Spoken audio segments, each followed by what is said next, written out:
आज हम पढ़ते हैं संख्या पद्धति। मैथ का सबसे इम्पॉर्टेंट चैप्टर सबसे इम्पॉर्टेंट चैप्टर होता है संख्या पद्धति। और जिसको संख्या पद्धति आ जाती है उसको संख्याओं के बारे में नॉलेज हो जाता है, उसका यूज़ कैसे कहाँ होता है ये सब पता चलता है। तो हम संख्या पद्धति में सबसे पहले देखेंगे कि अंक मतलब डिजिट। किसी संख्या में जिन संकेतों का प्रयोग करते हैं उसको अंक कहते हैं। जैसे एग्जाम्पल तुम्हारा 1, 2, 3, 4 ये सारे क्या हैं? डिजिट हैं, अंक हैं। अगला जैसे संख्यांक मतलब न्यूमेरल। किसी संख्या को व्यक्त करने वाला अंकों का समूह, उसको हम कहेंगे संख्यांक मतलब न्यूमेरल। तो अंकों का समूह एग्जाम्पल अगर मैं केवल 1 लिखता हूँ तो इसका मतलब नंबर है, मतलब डिजिट अंक है। और अगर मैं 1, 2, 12 लिख दिया तो ये हो गया संख्यांक न्यूमेरल। और इसी तरीके से कुछ भी लिख सकते हैं। 432 लिखा तो न्यूमेरल हुआ, संख्यांक हुआ। इसी तरीके से संख्याएं एक या एक से अधिक अंकों से बनी संरचनाएं जो होंगी वो संख्याएं होंगी। नंबर क्या होंगे? एक या एक से अधिक अंकों से बनी संरचनाएं नंबर होती हैं। एग्जाम्पल ये होगा जैसे 23, 48, 48, 96 बहुत सारी जो भी हैं एक या एक से अधिक अंकों से बनेंगी वो संख्याएं होंगी। अगर मैंने बोल दिया कि 5 तो 5 भी संख्या है, ये अंक भी है और संख्या भी है। ओके, फिर देखते हैं प्राकृतिक संख्याएं। अब हम संख्याएं जान लिए हमने कि कौन कौन सी संख्याएं होती हैं। फिर आप समझेंगे उनका नेचर क्या है, कैसी हैं। तो पहले देखेंगे प्राकृतिक संख्याएं। नेचुरल नंबर वे संख्याएं जो गणना में प्रयुक्त की जाती हैं प्राकृतिक संख्याएं कहलाती हैं। एग्जाम्पल सारी 1, 2, 3, 4, 5, 6 एंड सो ऑन, ये सभी प्राकृतिक संख्याएं होती हैं। इसमें जीरो नहीं होता है। जीरो किसमें होगा? पूर्ण संख्याएं मतलब होल नंबर, प्राकृतिक संख्याएं प्लस जीरो। इसमें क्या आएगा? एग्जाम्पल जीरो इंक्लूड होगा 1, 2, 3, 4, 5 एंड सो ऑन। अब ये देखो तुम्हारा जीरो जो है वो होल नंबर पूर्ण संख्याओं में आता है लेकिन प्राकृतिक संख्याओं में नहीं आता है। क्यों नहीं आता है? क्योंकि जीरो की खोज की थी किसने? आर्यभट्ट ने। जीरो की खोज किसने की? जीरो की खोज की आर्यभट्ट ने। इसलिए जीरो को किसने खोजा? एक इंसान ने। इसलिए ये तुम्हारा प्राकृतिक संख्याओं में नहीं आता है। और प्राकृतिक संख्याएं कौन होती हैं? जिनका हमें ये नहीं पता है किसने इनको बनाया है और ये कब से चल रही हैं, इसलिए ये प्राकृतिक संख्याएं कहलाती हैं। जीरो तुम्हारा हो गया मैन मेड, मतलब आर्यभट्ट एक इंसान थे, उन्होंने खोजा। इसलिए जीरो तुम्हारा आएगा पूर्ण संख्याओं में, ना कि प्राकृतिक संख्याओं में। तो पूर्ण संख्याएं क्या होंगी? जीरो प्लस प्राकृतिक संख्याएं। जीरो इंक्लूड अगर हो गया तो होल नंबर मतलब पूर्ण संख्याएं, और अगर मैंने जीरो हटा दिया तो वो सारी प्राकृतिक संख्याएं होंगी। कहने का मतलब जीरो के अलावा जितनी भी ये संख्याएं हैं वो प्राकृतिक संख्याएं हैं। और अगर मैंने लिया 0, 1, 2, 3 एंड सो ऑन तो तुम्हारी पूर्ण संख्याएं होंगी, होल नंबर्स होंगे। फिर अब पूर्ण संख्याओं में होता है धन पूर्णांक मतलब पॉजिटिव संख्याएं जो प्लस की होंगी। सभी प्राकृतिक संख्याएं धन पूर्णांक कहलाती हैं। सभी प्राकृतिक संख्याएं क्या होती हैं? धन पूर्णांक। और प्राकृतिक संख्याएं कौन कौन सी होती है? 1, 2, 3, 4, 5, 6, 7, 8, 9 एंड सो ऑन। अब देखो इसमें सभी प्राकृतिक संख्याएं धन पूर्णांक होती हैं, इसकी बात की गई है। इसमें यह नहीं कहा गया है कि सभी पूर्ण संख्याएं जो है धन पूर्णांक होती है। पूर्ण संख्याओं में जीरो आ जाता है और जीरो को हम धन या ऋण पूर्णांकों में इंक्लूड नहीं करते हैं, मतलब नहीं जोड़ते हैं। इसलिए सभी प्राकृतिक संख्याएं ही क्या होंगी, धन पूर्णांक होंगी। अगर कोई कहता है कि सभी पूर्ण संख्याएं धन पूर्णांक होंगी तो ये रॉन्ग होगा। ओके, तो इसका मतलब +1 +2 +3 +4 +5 +6 +7 +8 +9। ओके, तो ये तुम्हारी अगली हुई ऋण पूर्णांक संख्याएं। जो ऋण पूर्णांक हुए, पहले पूर्णांकों में धन पूर्णांक, फिर ऋण पूर्णांक। ऋण पूर्णांक जो हुए निगेटिव इंटीजर्स, मतलब सभी प्राकृतिक संख्याओं की ऋणात्मक संख्याएं क्या होती हैं, निगेटिव इंटीजर्स, मतलब ऋण पूर्णांक। इसमें एग्जाम्पल होगा जैसे तुम्हारा -1 -2 -3 -4 -5 एंड सो ऑन। लेकिन इसमें भी क्या होगा, जीरो नहीं होगा, क्योंकि तुम्हारा जीरो क्या होता है, जीरो ना तो निगेटिव इंटीजर होता है और ना ही पॉजिटिव इंटीजर होता है। जीरो तुम्हारा केवल होल नंबर्स में आता है और ये पॉजिटिव इंटीजर निगेटिव इंटीजर में नहीं आता है। फिर परिमेय संख्याएं। अब देखो परिमेय संख्याएं क्या होती हैं, ऐसी संख्याएं जिनको हम P/Q के फॉर्म में लिख सकते हैं, वो सभी क्या होती है, परिमेय संख्या होती है। लेकिन तुम्हारा Q जो होगा वो जीरो के इक्वल नहीं होना चाहिए। जैसे एग्जाम्पल देखो, जैसे मैंने लिखा 5, अब 5 के अपान में क्या है, 1, तो 5 क्या है, नेचुरल तुम्हारी परिमेय संख्या है। और जैसे मैंने लिखा 3/4, तो ये परिमेय संख्या है, मतलब रेशनल नंबर। 3/4 रेशनल नंबर है। लेकिन मैंने अगर ये लिख दिया 3/0, तो ये परिमेय संख्या नहीं होगी, क्योंकि क्या है, क्यों मतलब अपान में जो हम लिख रहे हैं बटे में, वो क्या आ गया, जीरो। इसलिए क्यू जो है जीरो नहीं होना चाहिए। तो ये क्या हो गया, इसकी वैल्यू जो होती है, किसी भी डिजिट के नीचे अगर जीरो है उसकी वैल्यू इनफाइनाइट होती है, इसीलिए ये परिमेय संख्या नहीं होती है। परिमेय का मतलब परिमेय संख्या, परिमेय का मतलब जो परिमित हो, जो सीमित हो, और इनफाइनाइट मतलब अनंत, वो सीमित नहीं होता है। इसलिए हमारा जिसमें अपान लिखा होता है, अपान में जीरो, वो परिमेय संख्याएं नहीं होती हैं। ऐसे ही तुम्हारा एंड सो ऑन, जितनी भी सारी परिमेय संख्याएं होंगी, जो भी होंगी, जो अपान में लिखी जा सकती हैं। ठीक है, तो ये सारी हो गई परिमेय संख्याएं। फिर अपरिमेय संख्याएं। तो अपरिमेय संख्याएं क्या होंगी, जो अपरिमित हों। अपरिमित जैसे इनफाइनाइट मैंने कह दिया। अब इसमें क्या होगा, P/Q फॉर्म में जो लिखी नहीं जा सकती, इसमें क्या था, P/Q के फॉर्म में जो लिखी जाएंगी वो परिमेय संख्या होंगी। लेकिन जो P/Q के फॉर्म में नहीं लिखी जा सकती वो परिमेय संख्याएं नहीं होंगी। P/Q के फॉर्म का मतलब अंश बटे हर, अंश बटे हर मतलब न्यूमेरेटर अपान डिनोमिनेटर। इस फॉर्म में अगर नहीं लिखी जाएंगी, इस फॉर्म में ना लिखी जाए, वो क्या होंगी, अपरिमेय संख्याएं। इसमें एग्जांपल देखो, जैसे मैंने लिख दिया √2 √5 √6, ये सभी क्या हैं, ये तुम्हारी अपरिमेय संख्याएं हैं, क्योंकि रूट की जितनी भी संख्याएं होंगी वो अपरिमेय होंगी। लेकिन मैंने अगर ये लिख दिया √9, और √9 का मतलब है ये बाहर आएगा, जो इसका स्क्वायर रूट वो आएगा 3, और 3 क्या हो जाएगी, परिमेय संख्या, इसलिए √9 तुम्हारा अपरिमेय नहीं होगा। √9 तुम्हारा इसी में आ जाएगा। अगर किसी का स्क्वायर हो जाता है, मतलब तुम्हारा स्क्वायर रूट वर्गमूल निकल आता है, तो वो क्या होगी, परिमेय संख्या होगी। जिसका वर्गमूल नहीं निकलेगा वो अपरिमेय संख्या होंगी। जैसे हमने √2 की वैल्यू लिखी 1.414 एंड सो ऑन, ये चलती चली जाएगी, ये भी क्या है, अपरिमेय संख्या है।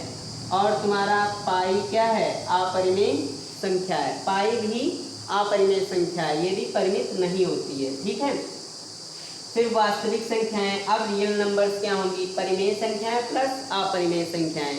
कहने का मतलब जो ये परिमेय संख्याएं हैं और अपरिमेय दोनों को मिला करके जो संख्याएं हम लिखेंगे वो क्या होंगी, वास्तविक संख्याएं होंगी। और इसमें क्या होगा, जैसे मैंने लिख दिया 4 5/3 6 √9। अब √9 क्या है, परिमेय संख्या है। या √25 परिमेय संख्या है, लेकिन मैंने अगर लिख दिया √3, √5, ये क्या है अपरिमेय संख्या है, 1.414 एंड सो ऑन, ये अपरिमेय। तो परिमेय और अपरिमेय सभी संख्याएं मिला करके जो आएंगी वो वास्तविक संख्याएं होंगी, रियल नंबर्स होंगी। इसी तरीके आप देखते हैं सम संख्याएं, इवन नंबर्स क्या होती हैं, वे संख्याएं जो 2 से विभाजित हो जाएं वो इवन नंबर्स होती हैं, मतलब सम संख्याएं होती हैं। इसमें जैसे एग्जांपल तुम्हारा 2, 4, 6, 8, 10, 12, 14 एंड सो ऑन, इसमें सारी ये क्या हैं। अब देखो जिनके लास्ट में 0, 2, 4, 6, 8 ये संख्याएं आएंगी वो क्या होंगी, सम संख्याएं होंगी। अगला विषम संख्याएं, वे संख्याएं जो 2 से विभाजित नहीं होती हैं वो विषम संख्याएं होती हैं। इसमें एग्जांपल जैसे अब देखते हैं तुम्हारा 1, 3, 5, 7, 9, 11, 13, 15 एंड सो ऑन। अब देखो ये क्या है, 1 तुम्हारा 2 से नहीं विभाजित होगा, 3 भी नहीं, 5 भी नहीं, 7 भी नहीं, ये सभी नहीं होंगी, तो ये क्या होंगी तुम्हारी विषम संख्या होंगी, ऑड नंबर्स होंगी। तो तुम्हारी भाज्य संख्याएं क्या होंगी, कंपोजिट नंबर्स। जो संख्याएं एक स्वयं से और किसी अन्य प्राकृतिक संख्या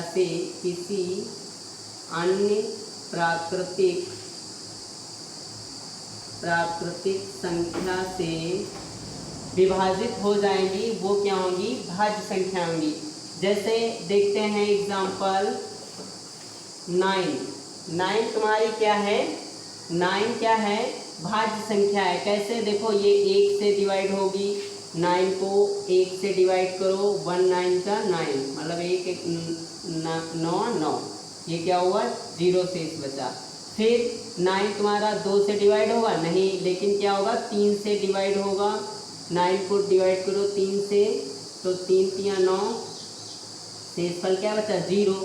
तो क्या 9 किससे डिवाइड हो गया, 1 से, 3 से और 9 से खुद से भी डिवाइड होगा, तो यह क्या हो गई भाज्य संख्या, ये हो गई 9 क्या है भाज्य संख्या। इसी तरीके से 10, 15 एंड सो ऑन सारी भाज्य संख्याएं जो भी हैं इस तरीके से। फिर अभाज्य संख्याएं क्या होंगी, जो 1 से और स्वयं से कटे, 1 से और स्वयं से कटे वो क्या होंगी, अभाज्य संख्याएं होंगी, प्राइम नंबर्स। जैसे एग्जाम्पल देखो 2, 3, 5, 7, 9, अब 9 इसमें नहीं होगा, क्यों, क्योंकि 9 क्या है भाज्य संख्या है, 9 क्या है भाज्य संख्या है, तो 10 नहीं होगा, 11, 13, 17, 19 एंड 12 बहुत सारी हैं। अब देखो 2 क्या है, 2 खुद से कटेगा, 1 से कटेगा, वो क्या होगा तुम्हारा अभाज्य संख्या है, लेकिन और किसी से नहीं कट रहा है। इसी तरीके सारी इसी तरीके से फॉलो कर रहे हैं। जैसे 19 है, 19 1 से कट जाएगा, खुद से कट जाएगा, लेकिन और किसी प्राकृतिक संख्या से, मतलब प्राकृतिक संख्या कहने का मतलब 1 2 3 4 5 एंड 12 जो भी हैं उनसे नहीं कट रहा है। अब तुम्हारा ये जो है ये क्या हो गई, अभाज्य संख्याएं हो गई। तो अभाज्य संख्याओं में देखते हैं हम, 1 नहीं आ रहा है, 1 ना तो भाज्य है और ना ही अभाज्य है। एक संख्या ना तो भाज्य में आएगी और ना ही अभाज्य में आएगी, ठीक है। जैसे इसमें देख लेते हैं ये ऐसा क्यों है, क्योंकि अगर हम देखते हैं 10 है और या 1 लिखा मैंने, उसके आगे 1 लगा दिया, तो ये आ गई अभाज्य संख्या। लेकिन मैंने 2 लिखा और 1 लगा दिया, तो इसमें 21 क्या है तुम्हारी भाज्य संख्या आ गई। तो इस तरीके से 1 ना तो भाज्य में आएगा और ना ही अभाज्य में आएगा। फिर सह अभाज्य संख्याएं को प्राइम नंबर्स जो होंगी, सह अभाज्य जो साथ साथ में अभाज्य हों, जैसे देखते हैं तुम्हारा, जैसे मैंने लिख दिया 2 और 3, ये तुम्हारी क्या है सह अभाज्य संख्याएं हैं, कहने का मतलब साथ साथ विभाजित नहीं होंगी। इसी तरीके से 5 7 लिख दिया या 2 5 लिख दिया, तो ये सारी क्या हो जाएंगी सह अभाज्य संख्याएं होंगी। ओके, अब इस तरीके से हमने ये सारा तो पढ़ ही लिया जो कुछ भी है। लेकिन अब हम देखते हैं कि विभाज्यता का नियम देख लेते हैं जल्दी जल्दी कि संख्याओं को हम कैसे काटते हैं। विभाज्यता का नियम या भाज्यता या लिखो विभाज्यता का नियम, विभाज्यता का नियम। अब इसमें जैसे हम 2 से भाज्य, सबसे पहले देखते हैं 2 से भाज्य। 2 से क्यों? क्योंकि 1 से सभी संख्याएं कट ही जाती है, जो भी होंगी वो सारी 1 से कटती है, इसलिए 2 से भाज्य संख्याएं देखते हैं। अब जिसके लास्ट में तुम्हारा 0, 2, 4, 6, 8 ये संख्याएं आएंगी वो 2 से विभाजित हो जाएंगी। चाहे ये कह लो 0 और लास्ट में मतलब इकाई में सम संख्या हो, लास्ट में इकाई में सम संख्या हो, वो 2 से विभाजित होंगी। वो क्या होंगी? 2 से विभाजित होंगी। इसी तरीके से देखते हैं 3 से भाज्य। 3 से भाज्य कौन सी संख्याएं होंगी? अब 3 से भाज्य वे संख्याएं होती हैं जिनके अंकों का योग 3 से विभाजित होता है। वे संख्याएं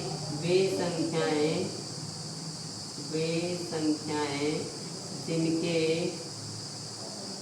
अंकों का योग 3 से विभाजित हो, 3 से विभाजित हो। जैसे अभी हमने बताया अंक कौन कौन होते हैं, मैंने कोई संख्या लिखी ये, ठीक है, और अंक इसमें कौन कौन है? 2, 4, 3। अब देखते हैं इनका जो योग है, योग मतलब जोड़, वो क्या 3 से विभाजित है? तो 2, 4, 6 और 3 9, और 9 किस में आता है? 3 के पहाड़े में आता, मतलब 3 के टेबल में आता है, इसलिए ये संख्या क्या है? 3 से विभाजित है। इसी तरीके से देखते हैं 4 से विभाज्य। 4 से भाज्य कौन सी संख्याएं होंगी? इसमें केवल एक रूल याद रखना है, जिसके इकाई और दहाई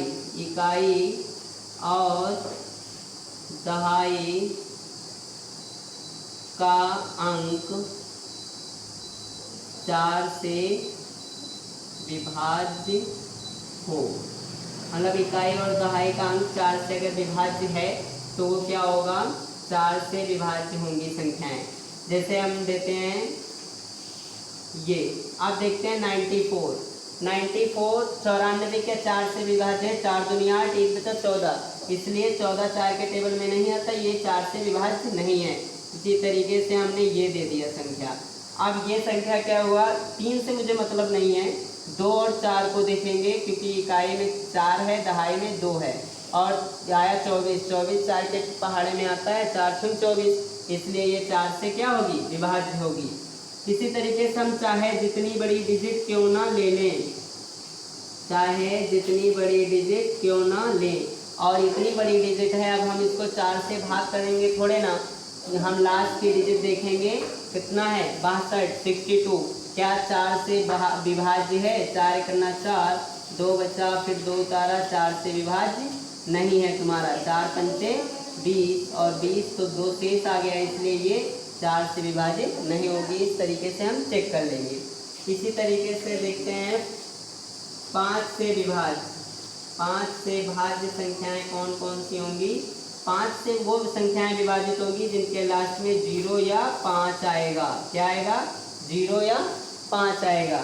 जैसे देखते हैं, जैसे मैंने दिया 10, 15, 50, अब देखो इसमें 0 है, लास्ट में इसमें 5 है, इसमें 0 है, इसलिए ये 5 से विभाजित होगी। चाहे कितनी भी बड़ी क्यों ना संख्या हो, ये 0 आया तो 5 से विभाजित होगी। इसी तरीके से देखते हैं 6 से विभाज्य। अब 6 से विभाज्य कौन सी होगी? भाज्य लिख लो सीधे। 6 से भाज्य संख्याएं कौन सी होंगी? जिनके अंकों का योग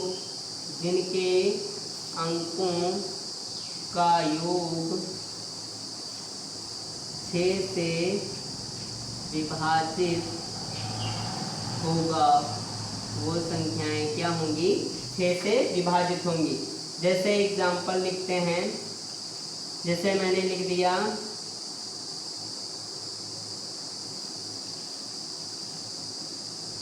ये लिखिए। अब देखते हैं इनके अंकों का योग जोड़ते हैं। 8 + 6 + 2 + 4 + 4 कितना आया? 8 से 14 और 14 2 16 4 20 4 24। तो जो 24 आया तुम्हारा क्या है? 24 जो है वो 6 के पहाड़ा में आता है, तो 6 चौक 24। तो 24 जो है तुम्हारा वो 6 के पहाड़े में आता है, इसलिए तुम्हारा ये संख्या क्या होगी? 24 से विभाज्य होगी। अगला देखते हैं कि 6 से विभाज्य तक मैंने पढ़ लिया, उसके आगे देखते हैं क्या है। 7 से विभाज्य देखते हैं। 7 से विभाज्य, 7 से विभाज्य, 7 से वे संख्याएं विभाजित होती हैं। अब 7 से विभाजित देखते हैं, ये संख्या है, इसके इकाई का दूना करो और जो आए और इसको छोड़ करके जो संख्या बचे उसमें से उसको घटा दो, जितना शेष बचे अगर वो 7 से विभाज्य है तो वो संख्या भी 7 से विभाज्य होती है। इसमें बहुत बड़ा प्रोसेस है, इसलिए हम लोग सीधे चेक कर लेते हैं, उन संख्याओं को सीधे हम चेक कर लेते हैं। जैसे और देखते हैं, जैसे ये हमने संख्या ले ली।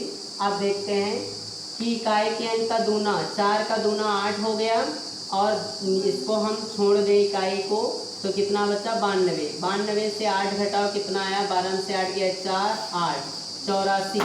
क्या 7 से ये कट रहा है? 84 देख लें 7 से, 7 इकन्ना 7, 7 इकन्ना 7, 1 बचा 14, 7 दूनी 14, इसका मतलब कट गया। तो जब ये कट गया 7 से तो 924 क्या है? 7 से विभाजित है।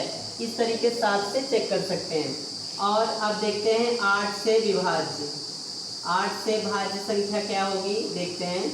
8 से वे संख्याएं विभाजित होंगी जो संख्याएं, जैसे ये संख्या मैंने मान ली, उसमें 3 डिजिट लेने पर लास्ट की मतलब इकाई, दहाई, सैकड़ा, 1 10 100, इन तीनों को लेने पर और इन तीनों को अगर हम डिवाइड करें और वो 8 से डिवाइड हो जाए, कहने का मतलब इसको हम भाग दें और शेषफल 0 आ जाए, तो इसका मतलब ये संख्या 8 से विभाजित होगी, वरना नहीं होगी।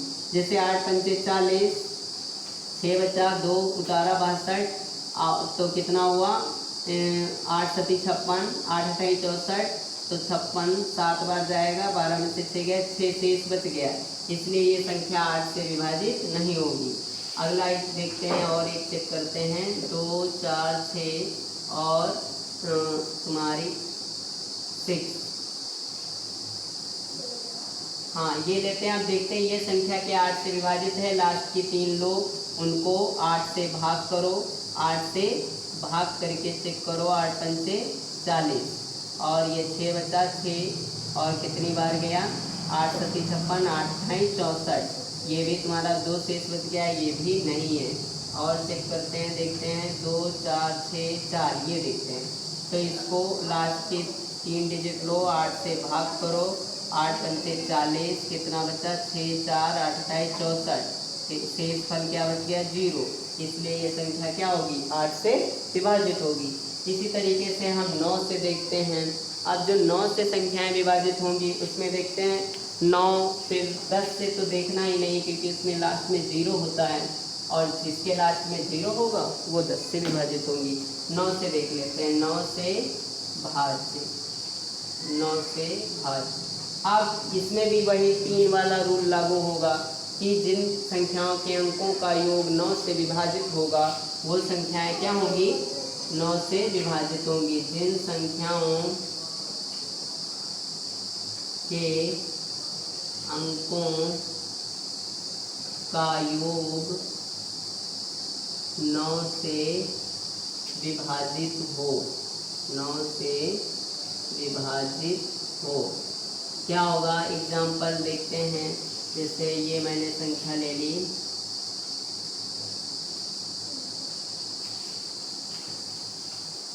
ये ले लिया, देखते हैं इसको ऐड करें। 9 + 4 + 6 + 2 + 6, इनकी संख्याओं का योग देखते हैं कितना है। 9 4 13, 6 19, 2 21, 6 27 और 27 को 9 से भाग करो, 9 3 27, इसका मतलब कट गया, तो ये 9 से विभाजित होगी।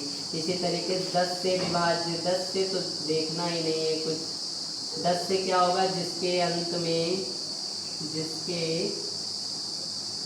अंत में 0 हो, मतलब जिन संख्याओं के अंत में 0 होगा वो 10 से विभाज्य होंगी और कोई नहीं होंगी। जैसे 50 ले लिया, 10 ले लिया, 90 ले लिया, ये सभी 10 से विभाजित होंगी। अगर मैंने कहा 55, 55, तो ये 10 से विभाजित नहीं होंगी। इसी तरीके से 11 से भाज्य देखो, 11 से कौन सी संख्याएं भाज्य होंगी इसमें देखना है जरा। इसमें ये सम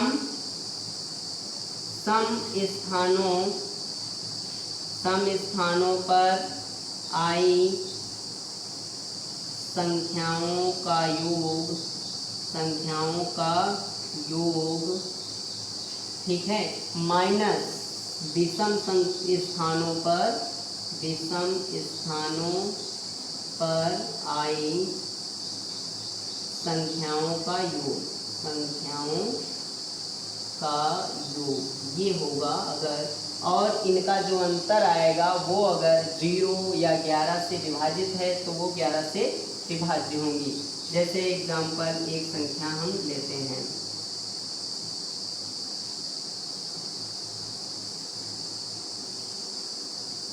ये संख्या ले ली, चेक करते हैं 11 से विभाज्य है या नहीं। तो आप देखो एक स्थान पर ये, 3 और 5 पर ये, इनका योग जोड़ो तो 2 + 6 और फिर माइनस लगाओ।